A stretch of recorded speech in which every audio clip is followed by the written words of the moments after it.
Halo teman-teman, perkenalkan nama gue Davis. Nah, sekarang gue mau nunjukin nih kira-kira kegiatan apa aja sih saat temen gue nongkrong. Nah, di situ udah ada orando tuh. Langsung kita samperin aja kali ya.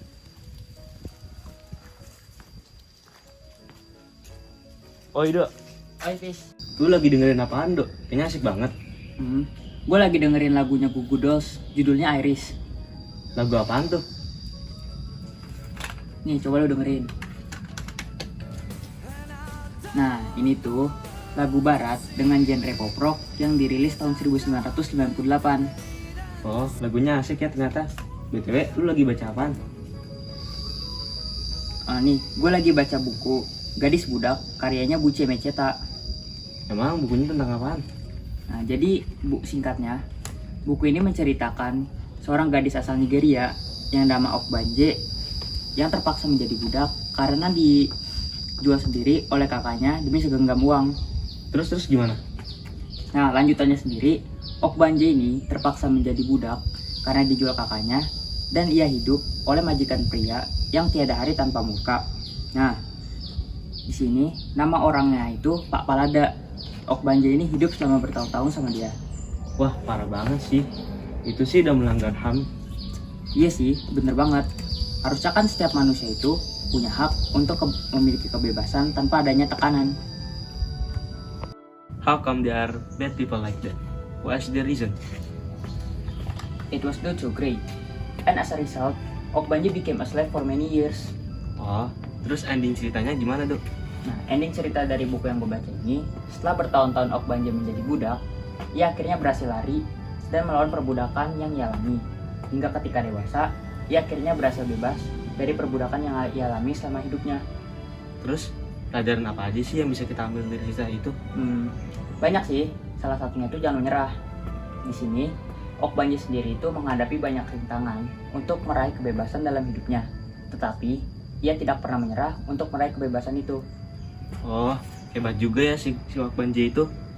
Tapi, kira-kira gimana ya kalau kejadian perbudakan itu terjadi di Indonesia?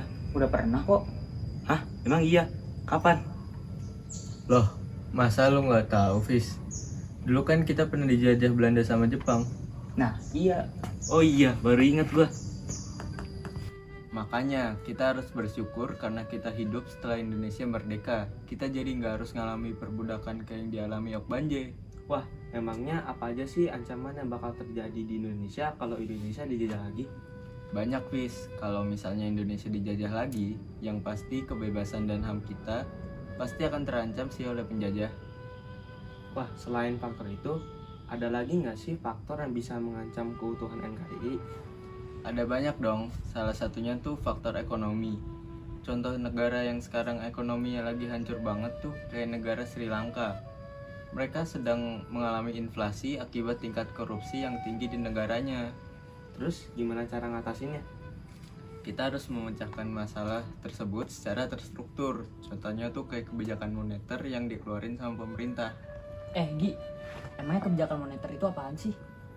Kebijakan moneter itu kebijakan yang dikeluarin pemerintah untuk mengatur peredaran uang agar tidak terjadi masalah ekonomi kayak yang terjadi di Sri Lanka. Oh, terus kalau tahapannya kayak gimana? Misalnya, untuk mencegah inflasi, pemerintah kita bisa menaikkan suku bunga, menaikkan cadangan kas, dan melakukan operasi terbuka. Oh, kayak gitu tahapannya. Terus ada nggak sih masalah lain selain dari permasalahan ekonomi? Ada kok, Fis. Contoh masalah lainnya itu, persatuan dan kesatuan bangsa Indonesia bisa aja runtuh. Terus gimana sih caranya agar kita dapat mencegah hal tersebut bisa terjadi? Untuk mencegah hal tersebut, kita bisa membangun jiwa nasionalisme dan menghargai budaya-budaya yang ada di Indonesia.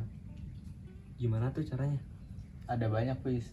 Salah satunya adalah dengan melestarikan makanan-makanan yang ada di Indonesia. Iya juga ya, kan banyak tuh makanan dan minuman khas daerah yang enak. Contohnya kayak daging rendang, cendol, dan masih banyak lagi deh pokoknya. Cuy, ngomong-ngomong soal makanan dan minuman daerah, gue jadi pengen cari cendol nih. Ya udah, kita cari cendol. Oke teman-teman, sekarang kita bertiga pengen cari es cendol nih. Ikutin kita terus ya.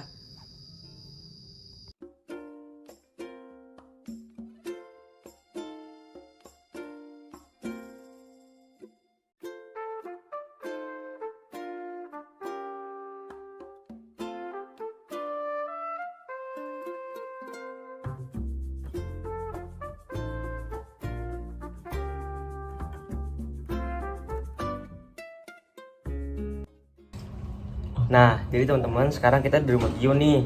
Tadi juga ada dapat nih es cendolnya. Kita beli di dekat pasar Kecapian teman-teman. Nah, tadi waktu kita beli es cendol, kita ketemu Adit nih teman-teman. Kita ajakin aja deh. Saya dulu Dik. Hai guys. Guys, es cendolnya enak juga ya. Santannya kerasa. Iya nih. Tapi ngomong-ngomong soal santan, kalian tahu nggak sih kalau santan tuh mengandung sistem koloid? Hah? Emang iya? Emang sistem koloid itu apa? Sama ada hubungannya emangnya sama es cendol? Nah, dari yang gue tahu nih, koloid itu merupakan jenis campuran heterogen yang terbentuk karena adanya dispersi suatu zat ke dalam zat lain yang dicampurkan. Nah, salah satu contoh dari sistem koloid itu santan yang ada di cendol ini. Gue baru tahu. Sama, gue juga baru tahu. Ini es cendolnya buat lu deh. Gua nggak boleh kebanyakan gula. Emangnya kenapa, Dit? Gua lagi coba pola hidup sehat sekarang.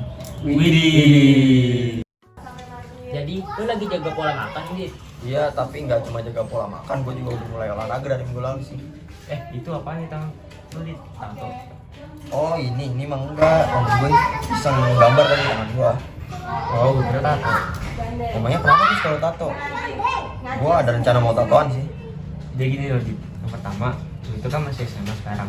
Yang kedua, tato itu bisa meningkatkan risiko terkena HIV. Emang iya ya? Lah iya, lu kan masih SMA kan sekarang. Bukan yang itu, yang lu bilang kalau misalkan tato itu bisa meningkatkan resiko HIV. Oh, iya, itu bisa terkena dari jarum suntik yang bekas orang lain. Emangnya kenapa sih? Kok bisa jadi HIV? Gini loh, Dit.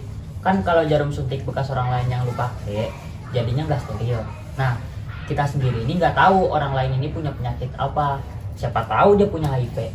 Nah, dari jarum suntik ini, lu bisa kena HIV ataupun orang lain juga yang pakai jarum suntik bekas ini. Oh gitu ya, ngeri juga ya. Iya, ngeri banget. Tetangga gua kena HIV, efeknya tubuh dia tuh jadi lemah banget. Tetangga lu kena efek karena pakai tato juga. Kayaknya bukan sih, soalnya tetangga gue ini nggak tatoan. Dan juga kan HIV nggak cuma dari tatoan doang. Nah, benar banget tuh. Penyebaran HIV bisa juga dari pengguna narkoba, jarum suntik bekas, dan juga seks bebas. Terus, apalagi ya? Pokoknya masih banyak lah.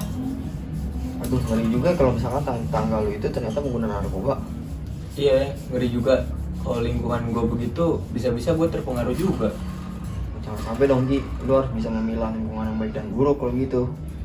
Iya nih, kayaknya gue harus lebih sering mendekatkan diri kepada Tuhan. Gue juga harus lebih sering melakukan hal positif juga sih.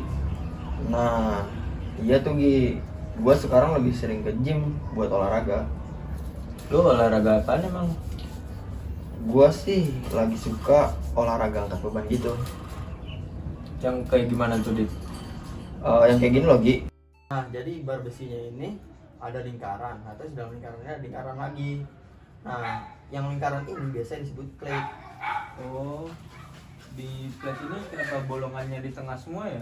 Nah, jadi bolongannya itu ada di titik pusat lingkaran karena jarak dari tiap sisi plate yang sama semua. Bolongan itu di titik pusat lingkaran agar barnya ini bisa seimbang. Wah, keren juga ya. Men, lihat. Hari udah sore tuh. Balik yuk. Ayo deh, udah sore nih. Gimana kalau kita pulang? Iya deh, gue setuju. Makasih ya Gi, udah bolehin kita main ke rumah lu. Ya, santai aja, Fis. Bentar ya, gue mau closing video gue dulu. Jadi teman-teman, makasih banget ya yang udah nonton dari awal sampai akhir. Dan sampai jumpa di lain waktu. Bye-bye. Bye-bye.